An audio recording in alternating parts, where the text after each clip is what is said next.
BJP ನಾಯಕರ ಜೊತೆಗೆ Congress MLC ಪ್ರತ್ಯಕ್ಷವಾಗಿದ್ದಾರೆ. ಬಿಜೆಪಿ ನಾಯಕರನ್ನ ಮೀಟ್ ಮಾಡಿದ್ಯಾಕೆ? ರಾಜಣ್ಣ ಪುತ್ರ ಅರವಿಂದ್ ಬೆಲ್ಲದ್, ಕುಮಾರ ಬಂಗಾರಪ್ಪ ಜೊತೆಗೆ ಎಂಎಲ್ಸಿ ರಾಜೇಂದ್ರ ಅವರು ಕಾಣಿಸ್ಕೊಂಡಿದ್ದಾರೆ. ಇಂಟ್ರೆಸ್ಟಿಂಗ್ ಆಗಿ ನಡೀತಾ ಇದೆಯಲ್ಲ ಇದು. ರಾಜಣ್ಣ ಅವರ ಮಗ ರಾಜೇಂದ್ರ ಅವರು ಕಾಣಿಸ್ಕೊಂಡಿದ್ದಾರೆ ಬಿಜೆಪಿ ನಾಯಕರ ಜೊತೆಗೆ. ಮೊದಲೇ ರಾಜಣ್ಣ ಅವರು ಬಿಜೆಪಿ ಕಡೆಗೆ ಮುಖ ಮಾಡಿದ್ದಾರೆ, ಹಾಗೆ ಹೇಗೆ ಅಂತೆಲ್ಲ ಚರ್ಚೆ ನಡೀತಾ ಇದೆ. ಗೊತ್ತಿಲ್ಲ, ಅವರೇನೂ ಹೇಳಿಲ್ಲ, ಬಟ್ ಹೊರಗಡೆ ಇದೆಲ್ಲ ಮಾತುಕತೆ ನಡೀತಾ ಇದೆ. ಇಂಥ ಸಂದರ್ಭದಲ್ಲಿ ದೆಹಲಿಯಲ್ಲಿ ಬಿಜೆಪಿ ನಾಯಕರ ಜೊತೆಗೆ ಅವರ ಮಗ ರಾಜೇಂದ್ರ ಕಾಣಿಸ್ಕೊಂಡಿರೋದು ಸಿಕ್ಕಾಪಟ್ಟೆ ಚರ್ಚೆಗೆ ಗ್ರಾಸ ಆಗ್ತಾ ಇದೆ ಈಗ.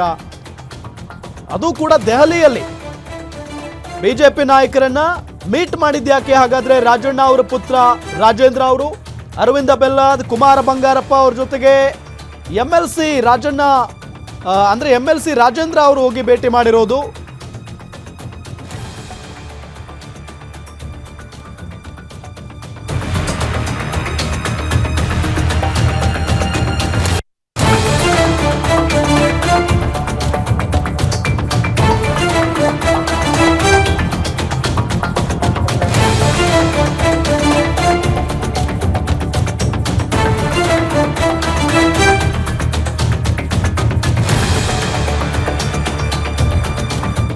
ನಾಯಕರ ಜೊತೆಗೆ ಎಂಎಲ್ಸಿ ರಾಜೇಂದ್ರ ಕಾಣಿಸಿಕೊಂಡಿರೋದು ರಾಜಕೀಯ ವಲಯದಲ್ಲಿ ಸಿಕ್ಕಾಪಟ್ಟೆ ಚರ್ಚೆಗೆ ಗ್ರಾಸವಾಗಿದೆ.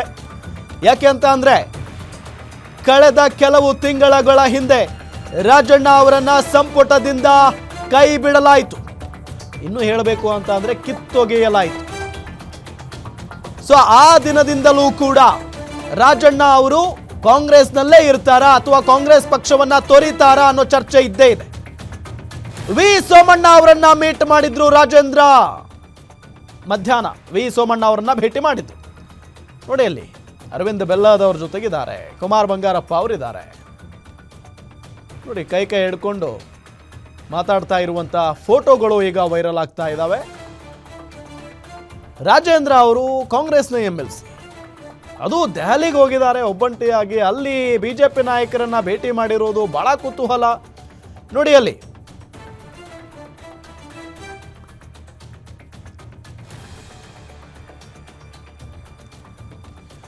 ಇದೇ ವಿಚಾರಕ್ಕೆ ಸಂಬಂಧಪಟ್ಟಂತೆ ಡೀಟೇಲ್ಸ್ ಕೊಡ್ತಾರೆ ನಮ್ಮ ಪೊಲಿಟಿಕಲ್ ರಿಪೋರ್ಟರ್ ಕವನ ಶಿವಣ್ಣ ಸಂಪರ್ಕದಲ್ಲಿದ್ದಾರೆ. ಕವನ, ಒಂದ್ ಕಡೆ ಇಂಟ್ರೆಸ್ಟಿಂಗ್ ಆಗಿ ನಾಯಕತ್ವ ಬದಲಾವಣೆ ವಿಚಾರ ಚರ್ಚೆ ಆಗ್ತಾ ಇದ್ರೆ, ಮತ್ತೊಂದು ಕಡೆ ಸೈಲೆಂಟ್ ಆಗಿ ರಾಜಣ್ಣ ಪುತ್ರ ರಾಜೇಂದ್ರ ಬಿಜೆಪಿ ನಾಯಕರನ್ನ ಭೇಟಿ ಮಾಡಿದ್ದಾರೆ. ಏನಿರಬಹುದು ಒಳಮರ್ಮ, ಏನಿರಬಹುದು ಪ್ಲಾನ್, ಯಾಕೆ ಭೇಟಿ ಆಗಿದ್ದಾರೆ? ಹಾರಾಮ್, ಸದ್ಯ ರಾಜ್ಯ ರಾಜಕೀಯದಲ್ಲಿ ಬ್ರೇಕ್ಫಾಸ್ಟ್ ಮೀಟಿಂಗ್ ಅನ್ನುವಂಥದ್ದು ಸಾಕಷ್ಟು ಸದ್ದು ಮಾಡ್ತಾ ಇರುವಂತದ್ದು. ಇದರ ಜೊತೆಗೆ ಅಂದ್ರೆ ನಾಯಕತ್ವ ಬದಲಾವಣೆ ವಿಚಾರವಾಗಿ ಸಾಕಷ್ಟು ಗೊಂದಲಗಳು ಸೃಷ್ಟಿಯಾಗಿದೆ.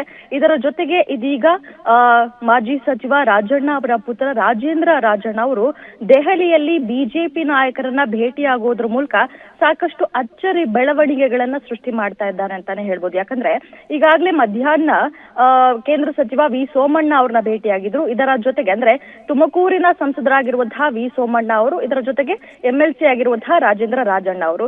ಸೊ ಹೀಗಾಗಿ ಜಿಲ್ಲೆಯ ಕೆಲ ವಿಚಾರಗಳನ್ನ ಚರ್ಚೆ ಮಾಡಿದ್ದೇವೆ ಅನ್ನುವಂಥದ್ದು ಮೇಲ್ನೋಟಕ್ಕೆ ಆಗಿದ್ರು ಸಹ ಕೇಂದ್ರ ಸಚಿವ ವಿ ಸೋಮಣ್ಣ ಅವರ ಜೊತೆಗೆ ರಾಜೇಂದ್ರ ರಾಜಣ್ಣ ಅವರು ಸಂಜೆ ರೆಬಲ್ ನಾಯಕರ ಅಂದ್ರೆ ರೆಬಲ್ ತಂಡದಲ್ಲಿ ಗುರುತಿಸಿಕೊಂಡಿರುವಂತಹ ಕುಮಾರ್ ಬಂಗಾರಪ್ಪ, ಅದೇ ರೀತಿಯಾಗಿ ಶಾಸಕ ಅರವಿಂದ್ ಬೆಲ್ಲದ್ ಅವ್ರನ್ನ ಕೂಡ ಭೇಟಿಯಾಗಿದ್ದಾರೆ. ಈಗಷ್ಟೇ ಕೇಂದ್ರ ಸಚಿವರಾದಂತಹ ಪ್ರಹ್ಲಾದ್ ಜೋಶಿ ಅವ್ರನ್ನು ಕೂಡ ಇದೀಗ ರಾಜೇಂದ್ರ ರಾಜಣ್ಣ ಅವರು ಭೇಟಿಯಾಗಿರುವಂತದ್ದು. ಎಲ್ಲೋ ಒಂದ್ ಕಡೆ ಅಂದ್ರೆ ಯಾಕೆ ಸರಣಿ ಬಿಜೆಪಿ ನಾಯಕರನ್ನೇ ರಾಜೇಂದ್ರ ರಾಜಣ್ಣ ಅವರು ಭೇಟಿ ಆಗ್ತಾ ಇದ್ದಾರೆ. ಈಗಾಗಲೇ ರಾಜಣ್ಣ ಅವರನ್ನ ಸಚಿವ ಸಂಪುಟದಿಂದ ಹೈಕಮಾಂಡ್ ಕಿತ್ತೊಗೆದಿತ್ತು. ಇದರ ಜೊತೆಗೆ ಹೈಕಮಾಂಡ್ ಯಾವಾಗ ಸಚಿವ ಸಂಪುಟದಿಂದ ರಾಜಣ್ಣ ಅವರನ್ನ ಕೈ ಬಿಟ್ರೋ ಆ ಒಂದು ಸಂದರ್ಭದಿಂದ ಈಗಿನ ಕ್ಷಣದವರೆಗೂ ಕೂಡ ರಾಜಣ್ಣ ಅವರ ನಡೆ ಸಾಕಷ್ಟು ನಿಗೂಢ ಆಗಿತ್ತು. ಅಂದ್ರೆ ರಾಜಣ್ಣ ಅವರ ಮಗ ರಾಜೇಂದ್ರ ರಾಜಣ್ಣ ಅವರನ್ನ ಬಿಜೆಪಿಯಲ್ಲಿ ಒಂದು ರಾಜಕೀಯ ನೆಲೆ ಕೊಡಿಸ್ಬೇಕು ಅನ್ನುವಂಥದ್ದು ಈ ಹಿಂದೆಯಿಂದಲೂ ಕೂಡ ಬರ್ತಾ ಇರುವಂತಹ ಮಾತಾಗಿತ್ತು. ಸೊ ಹೀಗಾಗಿ ರಾಜೇಂದ್ರ ರಾಜಣ್ಣ ಅವರು ಬಿಜೆಪಿಗೆ ಸೇರ್ಪಡೆ ಆಗ್ತಾರಾ, ಬಿಜೆಪಿಗೆ ಬರ್ತಾರಾ ಅನ್ನುವಂಥದ್ದು ಈಗಿರುವಂತಹ ಕುತೂಹಲ. ಸೊ ಹೀಗಾಗಿ ಅಂದ್ರೆ ರಾಜಣ್ಣ ಅವರನ್ನ ಏನೋ ಹೈಕಮಾಂಡ್ ಇಂದ ಕೈ ಬಿಡ್ಲಾಯ್ತು, ಆದ್ರೆ ಮುಂದಿನ ಭವಿಷ್ಯ ಹೇಗೆ? ಕಾಂಗ್ರೆಸ್ ನಲ್ಲಿ ಸದ್ಯ ಎಂಎಲ್ಸಿ ಆಗಿರುವಂತಹ ರಾಜೇಂದ್ರ ರಾಜಣ್ಣ ಅವರು ಕಾಂಗ್ರೆಸ್ ನಲ್ಲಿ ರಾಜೇಂದ್ರ ರಾಜಣ್ಣ ಅವ್ರಿಗೆ ರಾಜಕೀಯ ನೆಲೆ ಇಲ್ಲ ಅನ್ನುವಂಥದ್ದು ಎಲ್ಲೋ ಒಂದ್ ಕಡೆ ರಾಜಣ್ಣ ಅವ್ರಿಗೆ ಅನ್ಸಿರುವಂತದ್ದ ಅಥವಾ ಮನವರಿಕೆ ಆಗಿದ್ಯಾ, ಇಲ್ಲ ಅಂದ್ರೆ ಬಿಜೆಪಿಯಲ್ಲೇ ತನ್ನ ಮಗನ ರಾಜಕೀಯ ಭವಿಷ್ಯ ಸಾಕಷ್ಟು ಚೆನ್ನಾಗಿರುತ್ತೆ ಅನ್ನುವಂಥದ್ದು ಇದೀಗ ರಾಜಣ್ಣ ಅವ್ರಿಗೆ ಅನ್ಸಿದ್ಯಾ ಅನ್ನುವಂಥದ್ದು ಈಗ ಸಾಕಷ್ಟು ಈಗಿರುವಂತಹ ಕುತೂಹಲ. ಎಲ್ಲೋ ಒಂದ್ ಕಡೆ ಸಿಎಂ ಡಿಸಿಎಂ ಕುರ್ಚಿಗಾಗಿ ಸಿಎಂ ಹಾಗೂ ಡಿ ಕೆ ಶಿವಕುಮಾರ್ ಸಾಕಷ್ಟು ಕಾದಾಟವನ್ನ ನಡೆಸ್ತಾ ಇದ್ರೆ, ಇತ್ತ ಸೈಲೆಂಟ್ ಆಗಿ ರಾಜಣ್ಣ ಅವರ ಪುತ್ರ ಬಿಜೆಪಿಗೆ ಬರ್ತಾರಾ, ಬಿಜೆಪಿ ನಾಯಕರನ್ನ ಸರಣಿಯಾಗಿ ಭೇಟಿ ಆಗ್ತಾ ಇದ್ದಾರೆ. ಸೊ ಹೀಗಾಗಿ ಎಲ್ಲೋ ಒಂದ್ ಕಡೆ ರಾಜೇಂದ್ರ ರಾಜಣ್ಣ ಅವರು ಬಿಜೆಪಿಗೆ ಸೇರ್ಪಡೆ ಆಗ್ತಾರೆ ಅನ್ನುವಂಥದ್ದು ಈಗಿರುವಂತಹ ಪ್ರಶ್ನೆ ಅಂತಾನೆ ಹೇಳ್ಬೋದು ರಾಮ್. ಓಕೆ ಥ್ಯಾಂಕ್ ಯು ತಮ್ಮೆಲ್ಲ ಮಾಹಿತಿಗಾಗಿ.